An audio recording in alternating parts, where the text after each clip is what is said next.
Last week, President Trump announced that he had a productive call with Vladimir Putin. They scheduled a meeting in Hungary. Since then, he has canceled the meeting and he has imposed sanctions on Russian oil companies. Can you talk about what changed that led to this dramatic shift, or even just what occurred in the last week that got us from point A to point B? Sure. Look, the president has always maintained that he would implement sanctions on Russia when he felt it was appropriate and necessary. And yesterday was that day. I think the president has also long expressed his frustration with Vladimir Putin and, frankly, both sides of this war.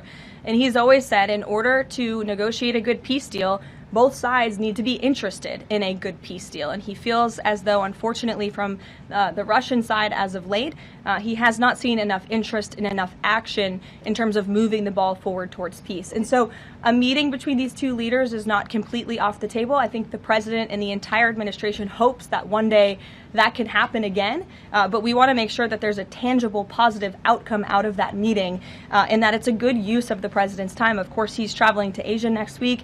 He has a number of events coming up here on the home front as well. He's been incredibly busy, as you all know. You're all tired from covering him and his movements every day. And so we want to make sure it's a good use of the president's time. And the president doesn't want to waste his time, and he said that. All between the Secretary of State and Lavrov that led President Trump to believe that President Putin or the Russians did not want a peace deal. That was not the sole reason, no. I think the Secretary Rubio felt that was actually a productive call. But again, the president wants to make sure that a meeting between himself and President Putin will be a good use of his time. What exactly led to President Trump not believing, after his call on Thursday, where he said he did think he wanted peace and wanted a peace deal, to believing that Russians were not? Again, the president wants to see action, not just talk. And I think the president is extremely motivated by the success of his peace deal in the Middle East to get things done.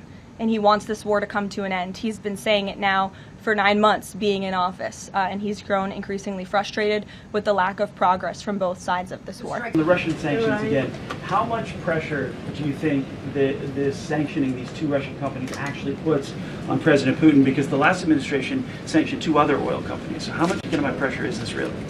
A lot. If you read the sanctions and look at them, they're pretty hefty.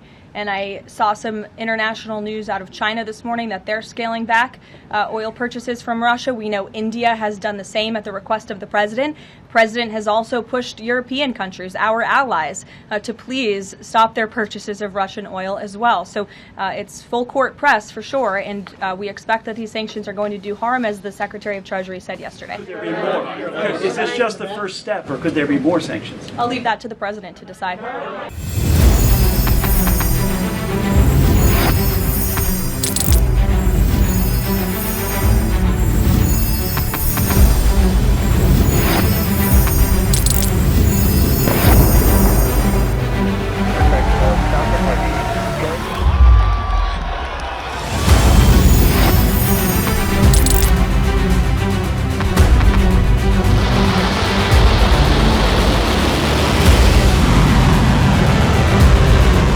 Been fighting so long and so hard that they don't know what the they're doing.